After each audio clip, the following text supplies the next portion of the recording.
C'est le professeur Paul Foucault disait dernièrement dans son interview, qui suit ses chroniques qu'il fait ces derniers temps. Oui. Une seule personne. À Vox Africa. Oui. Maintenant, il est en train de faire des chroniques sur le leadership, sur le truc. Moi, je suis ça. En fait, quand moi je suis ça, quand je suis en train de suivre ça, il dit c'est mon frère, exactement, c'est ça. Je dis que Seigneur, oh. Parce que tout ce qu'il dit, c'est ce qu'on répète tous les jours. On dit la même chose tous les jours ici. Il disait dans l'une de ses capsules, il parlait du questionnement. Qui a vu ça? Le questionnement, là où il parlait du questionnement. En fait, il disait qu'il n'y a aucun développement possible sans questionnement. Il n'y a rien qui va se produire s'il n'y a pas de questionnement. Toutes les révolutions du monde sont parties sur la base d'un questionnement. Toutes les évolutions, les innovations, tous sont partis d'un questionnement. Je vous prends un exemple simple. S'il y avait un monsieur un jour qui avait une lampe en main, il avait la lampe en main, la flamme donnait bien. Bon, quand il partait comme ça éclairait plutôt le côté-ci. Bon, il se demande que je peux faire comment pour que ça éclaire toute la pièce. Et c'est de là qu'est né quoi? La lumière.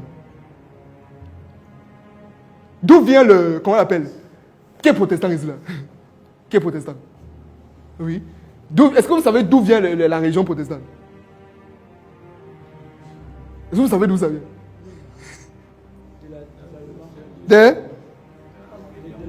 De l'Allemagne. Ok. En fait, ce qui s'est passé, c'était magnifique. Ce qui s'est passé.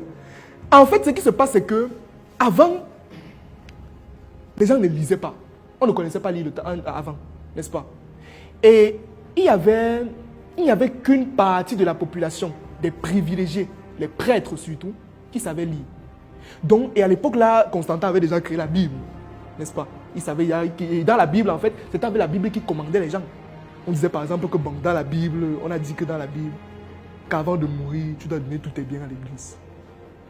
Il savait l'argent là qu'on a construit toutes les cathédrales du monde. Vous connaissez quand même ça? Voilà.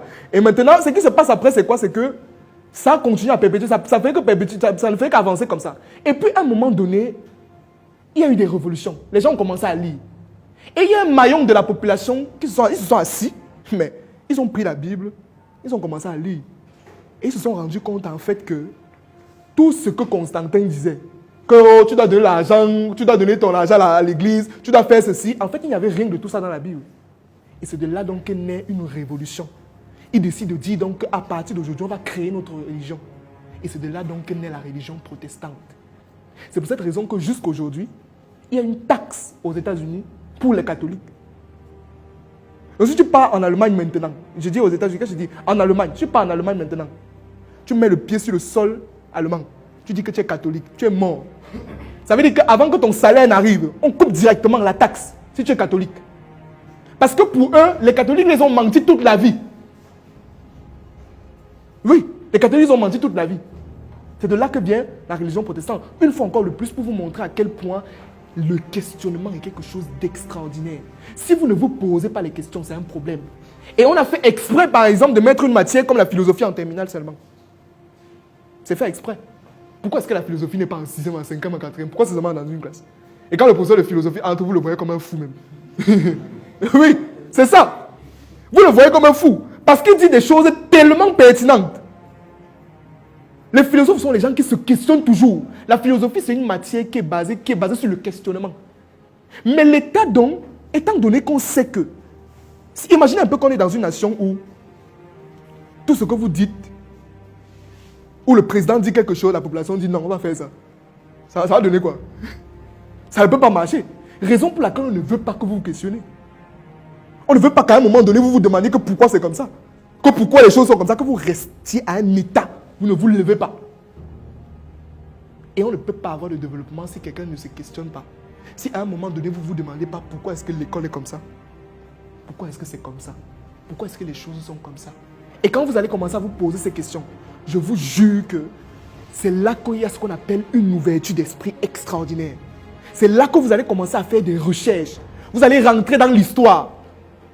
Vous allez rentrer dans l'époque antique. Essayez de comprendre comment les choses fonctionnaient avant. Et vous allez revenir. C'est là que ça va tellement vous cultiver. Mais si on dit quelque chose tous les jours, on dit que c'est comme ça. Vous aussi, vous êtes là, d'accord, c'est comme ça. On suit tout le monde. Les moutons, ça là, non. faut arrêter ça. Moi, je dis souvent, vous n'êtes pas des moutons, vous êtes des êtres humains. Et un être humain, ça réfléchit. Ça se questionne. Ça se pose des questions tous les jours. Je marche par exemple comme ça à Deido, je me demande pourquoi il n'y a pas de restaurant ici là. Je constate par exemple que les gens ne font que quitter de Deido pour aller manger. Mais attends un peu, ça veut dire qu'il y a un problème là-bas. Je peux décider d'implémenter quelque chose là-bas. Tout vient d'un problème. Problématique. On se pose des questions. Bonsoir à toi, j'espère que tu vas bien et que tu te portes bien. Actuellement, tu viens de suivre un extrait de ma formation qui s'intitule « Les leviers indispensables à la croissance financière ». Une formation d'environ 3 heures de temps qui te donnera les techniques, les outils et les stratégies qui te permettront quelque part de savoir comment te développer sur le plan financier. Cette formation est incluse dans un pack de formations que j'ai intitulé le pack Money Master, qui à son tour est constitué d'exactement 2 autres formations. La première, atteindre ses objectifs financiers. La deuxième, comment faire un bon investissement, la structuration et l'implémentation d'un bon investissement. En bonus, toujours dans ce pack, je te donne une autre formation sur comment gérer ses finances personnelles. Ce pack est actuellement en promotion à seulement 25 000 francs. Si tu souhaites l'acquérir, une seule chose à faire, contacte les numéros qui s'affichent à l'écran ou alors clique sur le lien qui est juste en haut de cette vidéo. Merci.